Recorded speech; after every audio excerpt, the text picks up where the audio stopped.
Hello and welcome back to Read Becca. We are here yet again for a weekly chatty catch-up on my week in reading and some random other stuff. And I think for once it is going to be a fairly quick chat because I only have one book that I finished this week, and that book was The Standup Groomsman by Jackie Lau. So this is a contemporary romance series focusing Asian American characters, and this is the second book, but I would say you can definitely jump in here. That's pretty common with modern contemporary romances where they follow a different couple in each story. This one even more so because it actually replayed the scene from the first book where the two characters met, which I think is not too common. Often they'll reference this past scene and just kind of bring you up to speed on it, but this, they actually kind of went through the scene. And I think it makes sense that they did that because it's very important to them having gotten off on the wrong foot, because our two characters, Mel, who is an actor and comedian, he's very outspoken and blunt, and he teases people he likes as well. Well, he kind of confronted Vivian about the fact that she was into art and she was not making that passion for herself into a career. She was in kind of a normal office job. And he thought that, you know, hey, I've done it. I walked away from an office job I hated and became a professional comedian and pursued my dream, basically, and you should too. And so they have this fundamental misunderstanding because he is very loud and brash, and Vivian is very, very tight-laced and really doesn't let loose about anything. She's very strict, restricted. So they're an opposites attract romance here, absolutely. They spend a very long time going through that sort of opposites attract situation, mainly because they are long distance. They don't hit it off as a romance or a couple. They really don't like each other, and as a result of all of this that's gone on, but their best friends are getting married, as to the title, the groomsmen. So they're sort of having to be in contact because of this wedding that they're dealing with and being the bridesmaid and groomsmen. And they start texting. So they're kind of texting about the things they need to get done for, like coordinating things for the bachelor and bachelorette party, that sort of thing. And eventually they start texting about stuff they don't really need to text about, and it hits off really slowly from there. So I would say probably the entire first half of the book, they aren't really like pursuing a relationship significantly. So that was both good in that it's a very slow moving, slow progressing romance for me. And then it kind of really kicks off, and it didn't work for me though, because I liked the actual story and kind of what was going on with them as individuals more than I wound up liking their relationship, because they are such opposites attract. And most of the time, Vivian specifically is really, really prickly. So I mentioned last week I had like some prickly romance, and this was definitely a sort of prickly character through a lot of things. And she is prickly even with people she cares about. She has a lot of family baggage, and I think they both do. So we are exploring very traditional tropes of Asian American family, the pressures of that, and specifically for both of these characters, they are bisexual. Mel is open about it and has dealt with some family fallout from that, and Vivian is just figuring out that she's bisexual and is closeted about it. And so you're seeing those two very different dynamics. So again, I really liked how that was explored, and dealing with their family dynamics. All of that was really, really well done. I think Jackie Lau is a phenomenal writer. Like, the characters are very believable. But I didn't as much get behind the romance. And there was a fair amount of angst to the romance because of the fact that there was so much conflict between them about the misunderstandings of their expectations from a relationship, the fact that they were long distance. I mean, there were just so many elements that were causing conflict and angst that it wasn't my favorite. I think that it was incredibly well written and they're great characters. It just wasn't my relationship dynamic that I was really into. So I think, yeah, if you're looking for kind of more toward angsty romance, you would probably enjoy this one. As far as what I am reading, currently we have And Then There Were None by Agatha Christie for the Christie's Missing Readathon that's currently going on. I have Shorefall by Robert Jackson Bennett, and I'm almost done with this. Actually, between these two, I probably have about 100 pages remaining, or a little more. I read a lot of both of them, so I think that's very doable for this weekend. So that's going to be the focus of getting these two done this weekend. And then we have Three Musketeers by Alexandre Dumas. We have Biblical Literalism by John Shelby Spong. And I think actually those two kind of big chunky books, these are going to be my focus for the next week to really get some chipped away in these, because I need to get both of these finished by the end of the month. And then I did start this one on audio. I mentioned, I think, before that I'm going to kind of listen to it here and there on my phone when I can't be listening to Three Musketeers. This is The Wedding Date by Jasmine Guillory. So that'll be another just alongside. So hopefully we will have another big pile next week, because I will have finished all of these and be starting new fun stuff from my TBR, because my TBR mountain is a big pile. So I think that's everything that I read this week. Amazing. As far as watching stuff, I really leaned into some cozy vibes. You'll see some footage in the clips, but I watched a couple of Christmas movies. We actually had a nice cozy day. It was kind of chilly and rainy out, so I made a pot pie and heated up a little tiny Walker's minced pie, and watched Christmas with You, which is the new Freddie Prinze Jr. Latinx holiday film. It's like he's a high school music teacher, and a Latina pop star comes to, like, not to town, but to see his daughter, because his daughter posted a cover of her song, I guess. Yeah, so it's very convoluted, very cheesy, but I really enjoyed it. And then the other one I watched was the Enchanted Christmas Cake. Baking and holiday movies, you cannot go wrong. So I thought that one was very adorable, because it's like this small town baker has their grandmother's recipe and is trying to figure out the secret ingredient. And this big time chef is coming to town to put on a Christmas special, basically.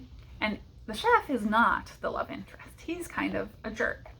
But the producer who's like wrangling everything in this small town and trying to get the baker to cooperate and share the secret recipe with them, he's the one that they end up falling for. So yeah, it's very adorable, very nice and full of baked goods. So yeah, they were both very cheesy and enjoyable. Give me the cozy vibes I was looking for. I also, in shows, it was a very stressful week, so that you will see reflected in my watching here. I started watching Love is Blind, and it is admittedly terrible, but it's so consumable. I started watching it actually because an art article just came out about like the new season, kind of, I guess, showing off why women aren't wanting to date men right now. Like, it's all of these kind of bad stereotypes about men that are toxic. And so I haven't gotten to the newest season yet, but it was something I had never wanted to watch before at all. And then I was like, oh, well, this is kind of interesting for, you know, anthropological sake or sociological sake, probably. So I started watching it. So I'm almost through the first season, and it is crazy. Like they start off seeming fairly normal. And like halfway through, everybody is unhinged and losing it. One of the women is extremely alcoholic, I would say, and she gives her dog wine. Very weird. Very, very weird. Yeah, it's an odd show. But on the slightly better end of shows that are very easy to binge and very distracting, I started watching Drinkmasters, which is like a competition cocktail making, bartending show.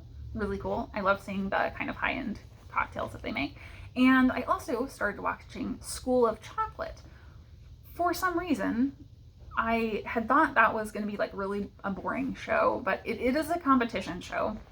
And I think it's one of my favorites. It's very like friendly for the most part, and people don't get eliminated or haven't so far that I've watched. So that is something I always have like wanted in shows, is that people rack up points or something like that where they can just keep going, because one bad performance shouldn't knock them out entirely, right? It should be kind of cumulative.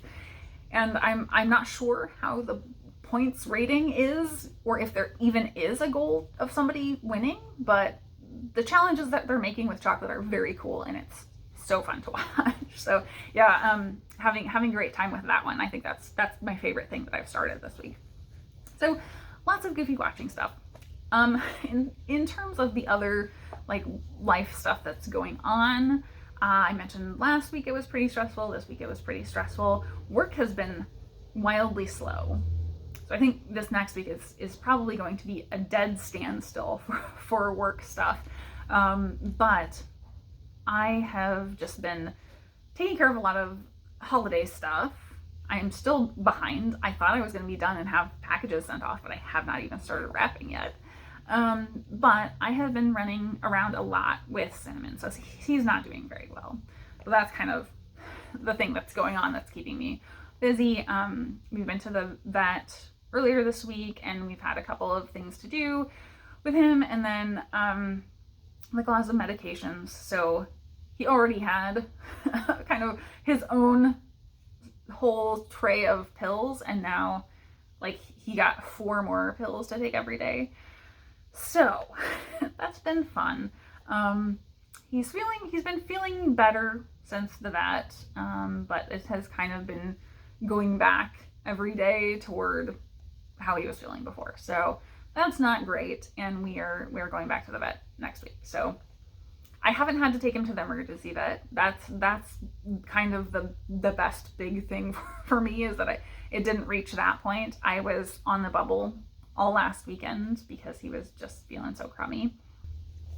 And obviously over the weekend you can't get your dog into the regular vet, and like I managed to talk to the vet, but they couldn't fit him in for an appointment.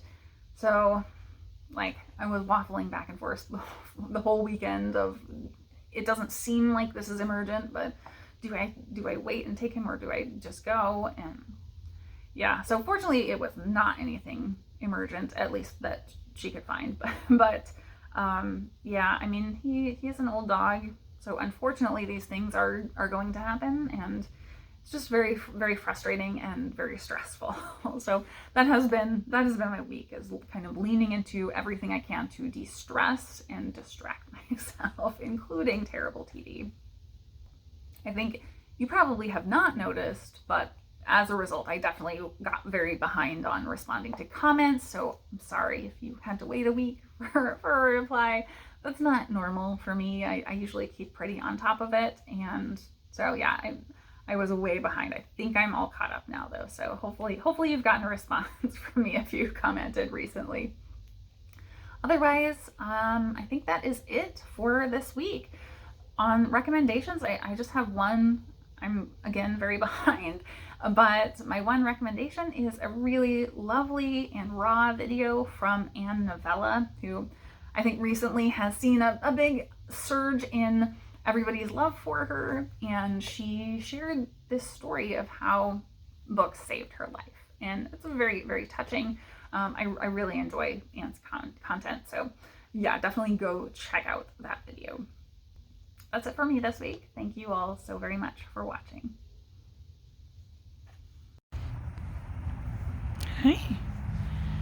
You're really sweet. Do you know that?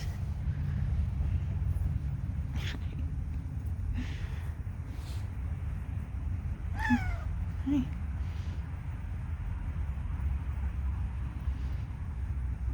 I'm cheating on Rue.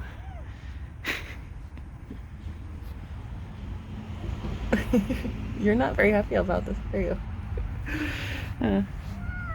What? Hi. You're very nice. Yeah. What a sweetie.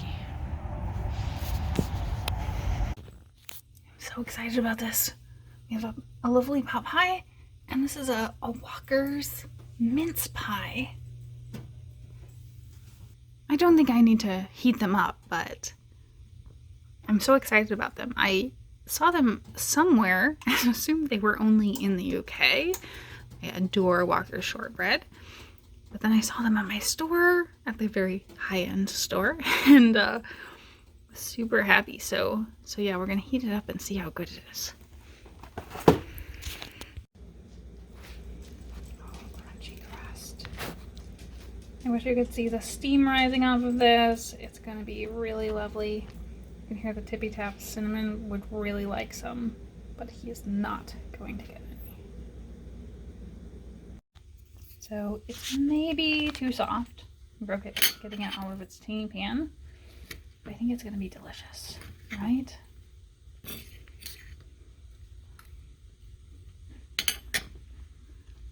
Oh my god, so good. It definitely tastes different from like a US mincemeat pie. A little bit more raisiny and a little bit more, I don't know, not cinnamon. Maybe pumpkin pie spice, but it is good and tiny, so perfect. One right. I mean, who wouldn't want a magical Christmas cake that makes people fall in love? I think we could all use a little of that.